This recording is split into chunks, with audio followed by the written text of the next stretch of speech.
partly because the subject is one that is both extremely important for the work that we in the DPA do in terms of conflict prevention, management, trying to resolve them, and very, very difficult for not only us in DPA, but for a lot of international actors to get at. I am going to pass the word quickly. We have excellent panelists today. James Cockayne, many of you know, is the head of the New York office of the United Nations University. I've known James for a long time and have learned an enormous amount from his clear-sighted and politically very astute work on all manner of dark things, organised crime, drug trafficking, all sorts of nasty things that he approaches with an unrivaled perception. So I take this opportunity to flag his new book, Hidden Power, the Strategic Logic of Organised Crime. I read the subtitle first and thought it was kind of career advice and then realised it wasn't. But I recommend it very warmly. And then we'll have John DeBerg, who I met when he was with the IDRC in Canada and works with James and other colleagues at UNU. He's one of the main authors of this paper that was actually developed in partnership with my shop in DPA, Crime Proofing, Conflict Prevention, Management and Peace Building, a review of emerging good practice. Paper's only been up on the website, available for about 6 weeks or so. Really, really interesting for those of us who are practitioners in the field and trying to bring to bear some of the knowledge that's been developed in this area on practical work of conflict prevention and peace building. And finally, Stephen Dudley, whose work I last saw in Colombia a few months ago, but whose work I'd long followed online in the excellent organisation Inside Crime, which is a really useful tool for those following particularly the Americas in terms of the interface between crime and its political impacts on governance and community relations. So I'm going to stop here and pass the word to James next. Thank you. Thank you, Teresa. What a nice panel to be on, full of such real groundbreaking expertise. Teresa didn't mention her own role really in pioneering thinking on these issues. This is a topic that the international community has been trying for some time to figure out how to grapple with. It challenges us conceptually, it challenges us politically. But it's not only the international community, it's also states themselves that have been struggling with this.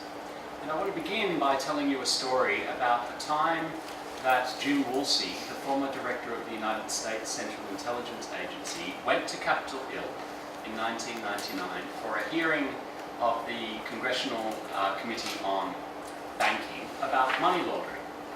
They thought that he would be a good person to advise them on how money laundering really works in the world in that day and age. And Woolsey said to the committee, imagine that you are in the restaurant of a nice hotel on the banks of Lake Geneva. Probably a hotel that some of you have visited. Let's call it the Hotel Wilson, for example.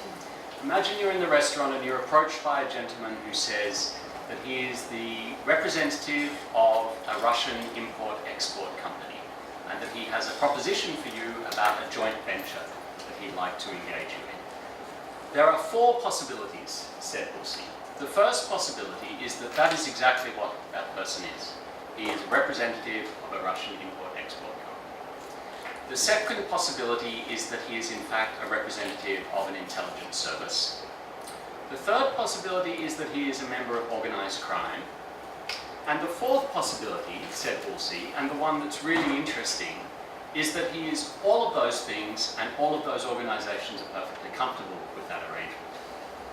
Now, I'm not here to talk specifically about the connections between political power and Russian organised crime, and in fact, this new book that Teresa kindly mentioned mainly focuses on connections between organised crime with other states, particularly the United States, but also states in Europe, Africa, Asia, you name it. What Woolsey was telling us, though, I think is very important, even almost 2 decades later, and that is that the labels that we use, political and criminal, can be blinkering, can be misleading, and that in a globalized age, we need to look past them and look at the strategies that individual actors are using to develop and maintain power. Traditionally, we've thought of political, military and criminal strategies as entirely separate. One motivated by the pursuit of power, the other by the pursuit of profit. But criminologists, on the other hand, have long recognised that some organised crime groups develop governmental power within illicit markets and marginalised populations. This book begins with the question, what would it mean if political science, international relations theorists and practitioners took that governmental power of organised crime seriously and followed through and thought about how that governmental power works in interaction with the governmental power that states and political and military actors have at both the domestic and international levels. Now, the first thing you have to do is look for evidence that this is in fact what has been happening. So, drawing on unpublished governmental archival material and on mafia memoirs, Hidden Power looks at a series of episodes of criminal groups using their governmental power in the underworld to develop political outcomes in the upper world, both at the domestic and international level. We see criminal groups influencing elections, from the 1932 presidential election here in the United States to parliamentary elections in the Bahamas, in Colombia, in Italy. We see criminal groups changing constitutions and fomenting separatist insurgencies, from Sicily at the end of World War II to Burma to Mali. We find armed groups adopting a range of positioning strategies relative to states and political parties. Some armed groups become brokers between the state and hard-to-reach markets and populations, what we've traditionally called mafias. Others develop territorial autonomy, separated off from central political power, but using their governmental power in informal and illicit economies to maintain governance in their particular area. We call those warlords, or in urban context, gang rulers.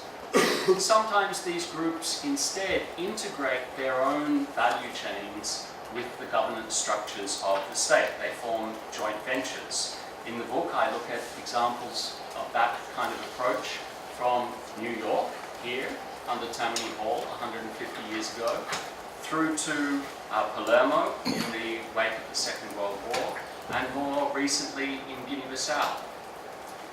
Sometimes criminal and political actors don't cooperate at all. In fact, they confront each other.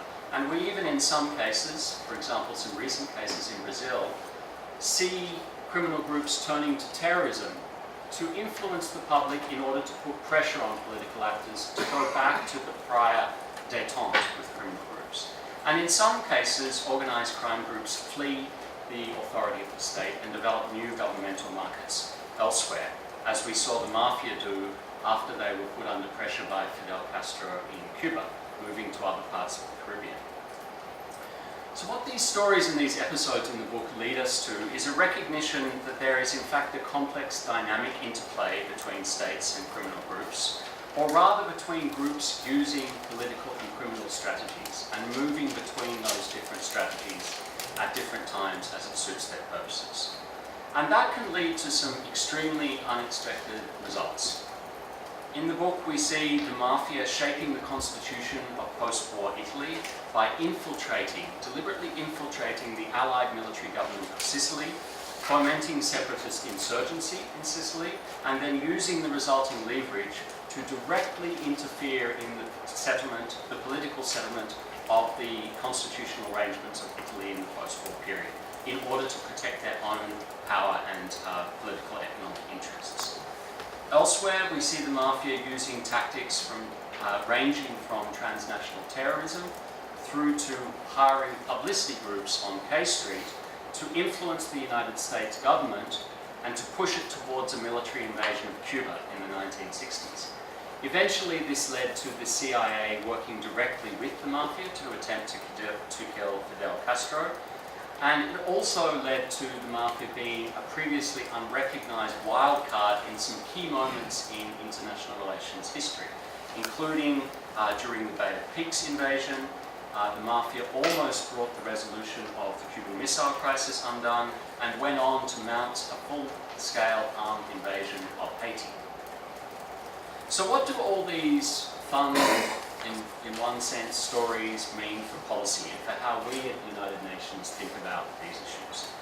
Well, I think the book has 6 main things to say about how we think about the relationship between organised crime and conflict, organised crime and development, and international response. I'm just going to really give you the headlines here, and John DeBoer, in his remarks, will tease out some of the more detailed implications based on the paper we wrote together with Louise Bassetti for Teresa's team. The implication, I would say, is simply that we need to recognise the governmental power of criminal groups. It is not adequate to treat organised crime, especially in conflict settings, as a technical law enforcement question. A legal response will be necessary but not sufficient, because organised crime has the power to shape its strategic environment and to develop social legitimacy, which requires a response in the same terrain. Second, we need to recognise that armed groups and even political groups can adopt a variety of criminal strategies. There are in fact several different positioning strategies that can be adopted depending on how they read the strategic environment. None of them involve seeking formal political authority. By definition, a criminal strategy requires the group to want to leave the political authority formally in place. But that doesn't mean they're not looking for political influence. In fact, the central argument of the book is precisely that they are seeking political influence and set out strategically to develop it. In fact, our approach of labelling criminals as having a fixed identity may actually be potentially counterproductive. In reality, what we see in the evidence is armed groups and political actors moving between a range of strategies. Third, the best way to develop leverage in response is to map illicit economies, especially criminal rents, to understand how political and military actors will seek to exploit crime and how criminal strategies will lead to violence, or in some cases to peacemaking. Organised crime is less a driver or an outcome of conflict than a vector in conflict dynamics. Mapping the illicit economy allows you to read the contours of those vectors. As John will explain, that has implications for a whole range of UN activities, from protection of civilians through to post-conflict economic recovery strategies. Fourth, we need to recognise that there are in fact new models in the single market for government that states and some criminal groups are competing in. Statehood is no longer the only viable form of governance, or as I call it in the book, governmentality. The legitimacy of statehood as the preferable form of government cannot be taken for granted. Some consumers of government are in fact deliberately turning to other models, from the Central American Maras to transnational jihadist models of government.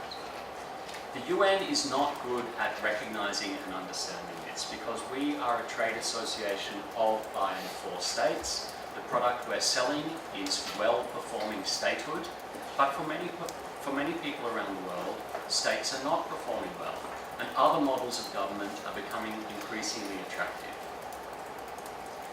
Fifth, we need to recognise that in some ways globalisation may actually be merging statecraft and certain aspects of criminal strategy, both in the military sphere, as subversive activity and non-kinetic aspects of military strategy become increasingly important to statecraft, and in the financial sphere, because we have created structures that allow kleptocratic elites and local armed groups alike to participate in global illicit markets and move the rents that they extract offshore, away from the reach of local political accountability. And finally, and perhaps most importantly, I would argue that the key implication is that the market for government, in which people adopt both political and criminal strategies, is above all a strategic competition for legitimacy. Legitimacy is the centre of gravity of this strategic competition. That has phenomenal implications for how we think about peacekeeping, sustaining peace and sustainable development. It means that we have to place legitimacy at the heart of how we develop and use force, and it means we have to think about legitimacy in not only purely political but also more broadly economic terms as we seek to develop political settlements and set in place plans for sustainable development. Thank you, James. Thanks very much, James. John? Hello everyone, thanks very much. So I'm going to talk essentially about the paper, and I've been only given 8 minutes, so I won't go into too much detail. I'd encourage you to read it, and obviously in the question and answer period I can fill in some more gaps. But the central objective of the paper was really to review the evidence on how entities such as the United Nations, in particular the Department of Political Affairs, could better crime-proof its activities, in particular in relation to conflict prevention, conflict management, peace building. And the short answer to that question begins by the need to fundamentally reconceptualize our understanding of organized crime. And also reconceptualizing the strategic space in which they operate. We have to move, in essence, from an actor-based analysis or even a commodity-based analysis to one that focuses in on criminal agendas and identifies them in a way that recognizes that multiple actors, both licit and illicit, share the same strategic space. And as James has touched upon, it means leaving behind traditional views, traditional conceptions that have consistently drawn a clear line that distinguishes between criminal actors and political actors, or even economic actors. The reality in which we live today, and in fact have lived for some time, is one where there is an extreme amount of fluidity, where alliances between actors shift, where governments, security forces, social and economic elites, and criminal actors oftentimes compete but also collaborate in a single marketplace for control, for governance. The challenge and the task is to really bring into focus these hidden criminal agendas that have the ability to derail peace processes, negotiations, and also generate or foment violent conflict. And so a key question that we pondered in this paper was, when is it that criminal agendas will shun peace or embrace it? What determines that? What are some of the factors that go into this analysis? Now, admittedly, evidence is limited, but the limited evidence that exists does tell us a few important things, and I'll touch upon 3. The first is the critical importance of developing inducement strategies that go far beyond just the political or judicial realm, as was just iterated, but get to the heart of the socio-economic conditions that actually, in some cases, gave birth to this activity or perpetuate it. In essence, in order to succeed, mediators in particular have to have access to long-term levers that are capable of restructuring the socioeconomic conditions and arrangements that exist in society.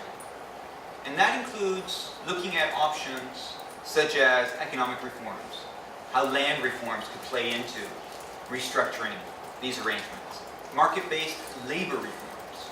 It also includes bringing in actors that have not been in the mainstream of conflict resolution or conflict prevention, namely entities such as the ILO, the World Bank, the World Trade Organization, or even the World Customs Organization.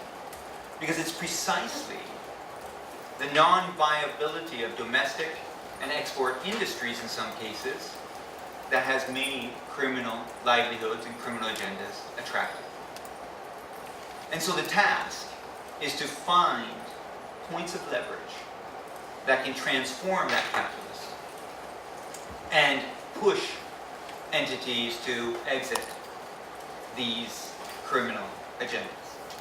Another key lesson from the literature that we point to, and this is particularly relevant when we look at Colombia and the recent experience, is the importance of strategic communication, with a focus on protecting the legitimacy of the negotiation process, but also the peace deal.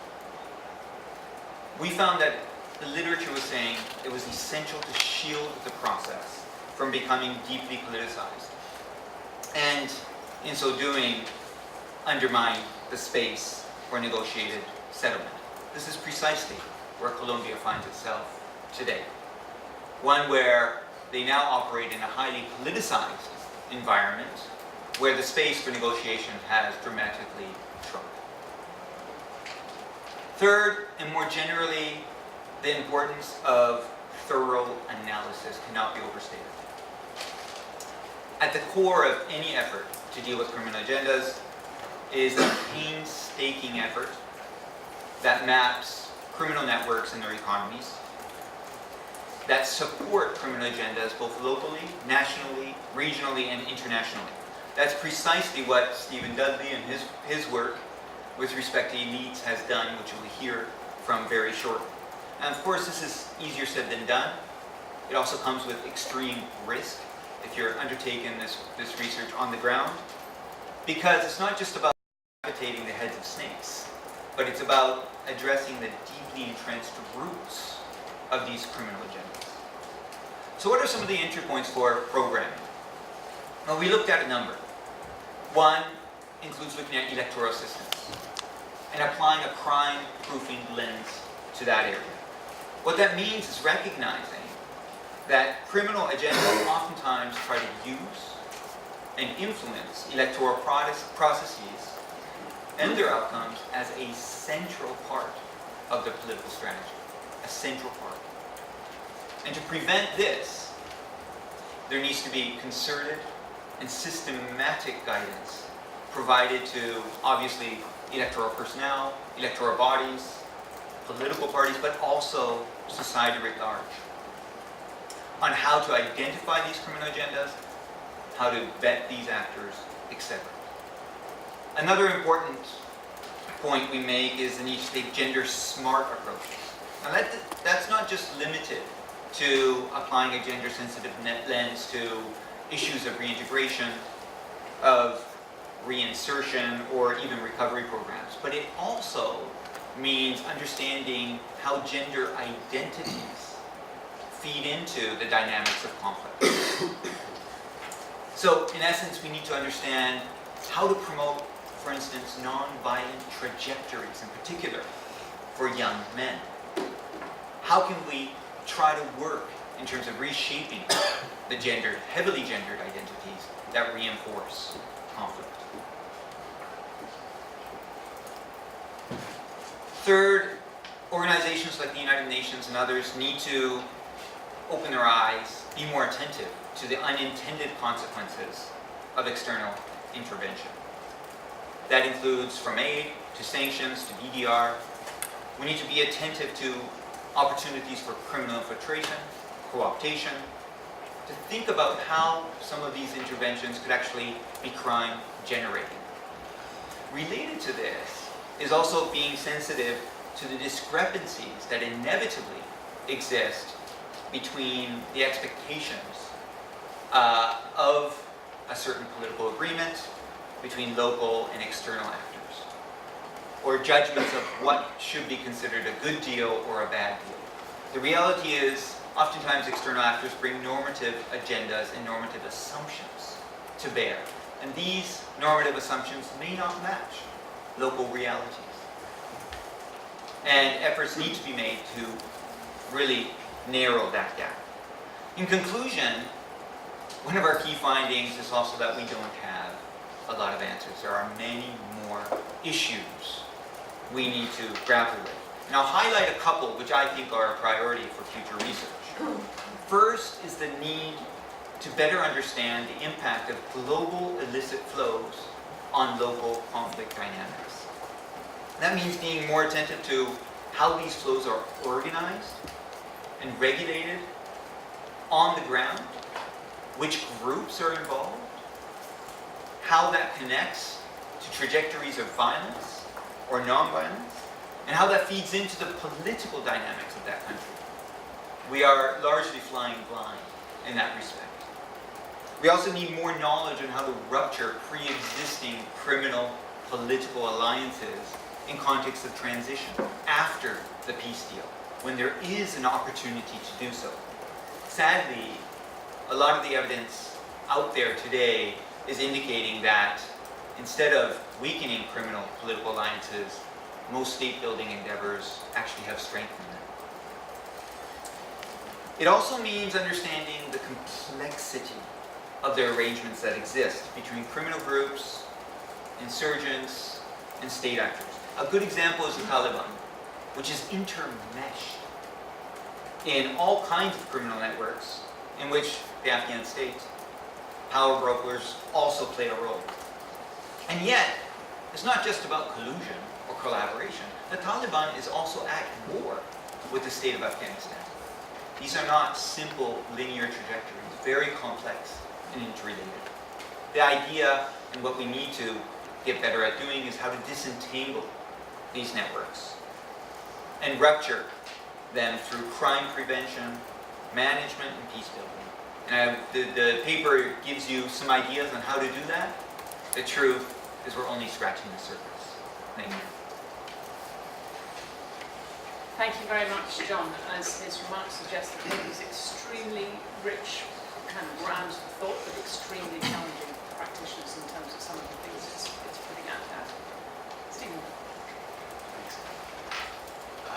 One of the main themes I saw in James's book was this idea of convergence. And I feel pretty good because I feel like we are having our own little convergence here.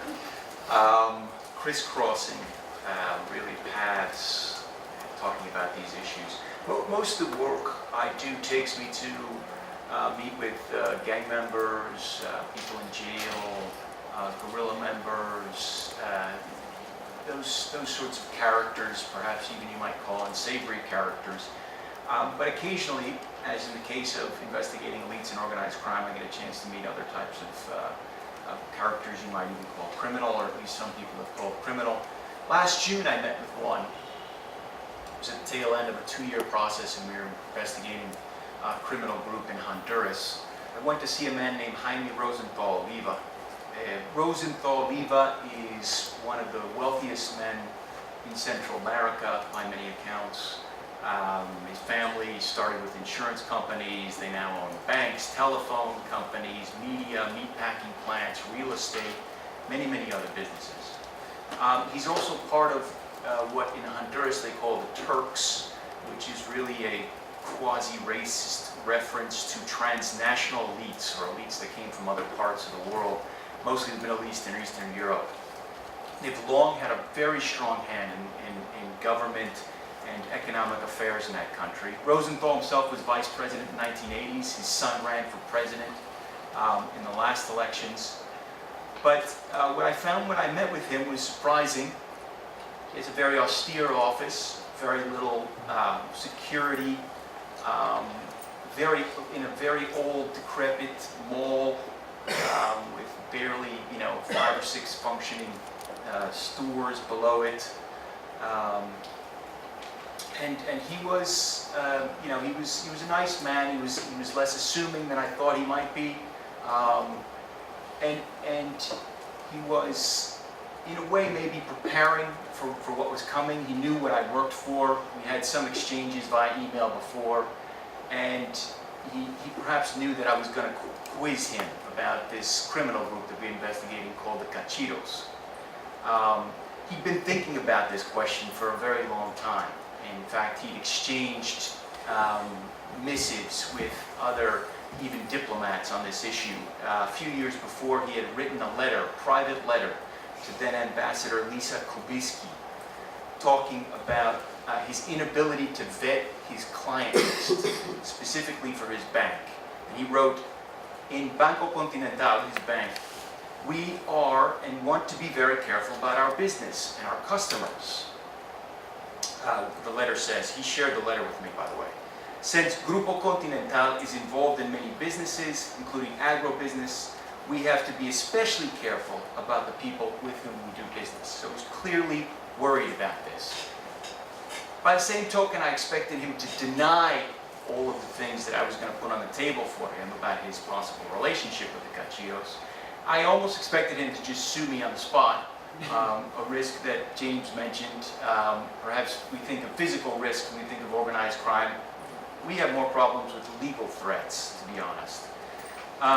Instead, I found what I would call a tired, almost resigned man. And instead of throwing me out of his office, he did the incredible thing of chronicling, point by point, his relationship with the Cachitos. He said to me it had begun in the 1970s, when the family that made up the core of the Cachitos, known as the Rivera Maradiaga family, would arrive in an old truck filled with cattle, which they sold to the Rosenthal's meat packing plant at the time. He didn't mention that some of this cattle was probably stolen because the Cachitos got their start in the criminal enterprise as cattle rustlers. But he did mention that they would sell their cattle and then sleep in their truck overnight in the parking lot before heading back to their home in the Colón province, a few hundred miles away. Over the years, the relationship continued like that. The Cachitos selling cattle, the Rosenthals buying it. Eventually, they began to use the Rosenthals Bank, the Continental Bank, the aforementioned Continental Bank. And the Rosenthals said they began to seek loans for other businesses they were entering into. Milk production and distribution, tourism, agro-industrial projects such as African palm. The Rosenthals didn't ask questions, and the Cachitos were ideal partners. They paid on time and in checks, not barrels of cash like you might think. He even showed me a check which we published online as well in the story. The relationship is chronicled by us and a team of local investigators who worked with us there in Honduras over a 2-year period, eventually stretched from cattle to tourism to the local soccer team. A team that went from the bottom of the league to challenging for the championship after the Cachitos began financing it. The Rosenthals said they had no reason to worry or suspect the Cachitos until the Treasury Department named them to their kingpin list in September 2013. A timeline for which is actually off because he'd actually sent that letter to the embassy about a year prior to that. And the Rosenthals said that thereafter, they stopped all business transactions with the Cachitos. For the Justice Department, though, that was a little bit too late. In October 2015, just a few months after I actually spoke to Rosenthal, and I like to say that the Justice Department scooped me because I hadn't yet printed the story, the government captured Jaime Rosenthal's nephew, Yankel, as he arrived at an airport in the U.S. The DOJ subsequently unsealed an indictment against Jaime Rosenthal, his son Yanni, his nephew Yankel, and a lawyer for the Rosenthal's business conglomerate, the Continental Group, that charged them with conspiracy to launder proceeds from drug trafficking and corruption. The U.S. Treasury also added the Rosenthals to its kingpin list, and in a matter of days, Banco Continental was closed and the Rosenthals' businesses were in disarray. So I returned to James's book and asked whether or not this is a good example of this idea of convergence, crime, and I would add business and economics, as James might say in his book, and I say absolutely, and of the highest degree. And also illustrated is this idea of strategic logic that James has on his cover. The Rosenthals, like other Honduran elites, and this is perhaps the most interesting aspect of this case study, is that it really kind of comes at it from the perspective, not necessarily of the Cachitos, but of the Rosenthals. What they see this as is a zero-sum game. You either align yourself with the likes of the Cachitos or your competitors in the very competitive environment that is Honduras will devour you. What's more, it kind of illustrated to me anyway, the attitude that is prevalent in these situations. The idea of this Russian spy / businessman / I can't even remember what, having absolutely no problem with this, multiple roles. Well, in a similar way, I think that Jaime Rosenthal and his cohorts in the Continental Group never really believed that what they were doing was wrong, or at least they thought it as completely and utterly normal in that environment. He also, perhaps given the environment in which he has operated and the fact that there isn't much oversight and much impunity, and there is much impunity in a place like Honduras, He also thought that I too would play by the traditional rules. As I got up to leave, he asked me what I was going to do with what we had just spoken about. A little bit dumbfounded, I said, well, I'm going to publish it. He was very surprised at this, because this isn't part of the traditional pact that one has with information gathering and disseminating services in a place like Honduras. Well, thankfully, I don't live in Honduras. The Cachitos and Rosenthal case study is online on our site, insightcrime.org. It is one of 6 we have posted since April of this year that cover Honduras, Guatemala, and Colombia. They all cover different aspects, different types of elites. Everyone from sort of traditional economic, political elites like the Rosenthals to what we call bureaucratic elites, who mostly are those who draw from their power within governments to create a power base. Mostly talking about security forces or people in the military in that regard. Also social elites and intellectual elites who intersect with these organizations. The place where we find nodes that are incredibly large or grow very large when you draw out those network maps are things you might not normally expect going into it, such as a soccer club. Everywhere we go, these soccer clubs are places where all of these elites intersect with crime. A case study that has particular relevance for the UN is one that I did on the International Commission Against Impunity in Guatemala, and how the Guatemalan elites tried to manipulate the UN-backed body during the first period of Commissioner Carlos Castresana. The results of their efforts, like Castresana's, I would say, were mixed. If there were any takeaways, and just to perhaps reiterate what has already been said here, we can say things, broad sweeping things perhaps, that very much coincide with James's theories, these ideas that criminal groups can certainly undermine states, and that's the way we traditionally look at them, but they also can create them, and they can be active partners in creating them. Criminal organizations can destroy economies, distort economies, and we have seen that, and we are working on stories now, in fact, one out of El Salvador, where we have a guy who essentially undermined a traditional, one of those quote-unquote 14 families, to gain control of the entire flower market inside of El Salvador. He's a criminal operator. So criminal organizations can destroy economies, distort them for sure, but they can also be a motor of them, which we like to ignore too often. And then finally, the idea of the boundaries on this idea of organized crime, this idea of white-collar crime, which I think more and more, especially as we look at Latin America and places like Guatemala and Brazil and other places around the region, more and more we see this as an illusion, a creation, sort of creation of legal systems, really a classist means to separate wealthy criminals from poor criminals. And with that, we'll open up the question. Thank you very much. Before turning over the floor, I have a question which I'll just throw out to the panelists. The complexity of the challenges that you've laid out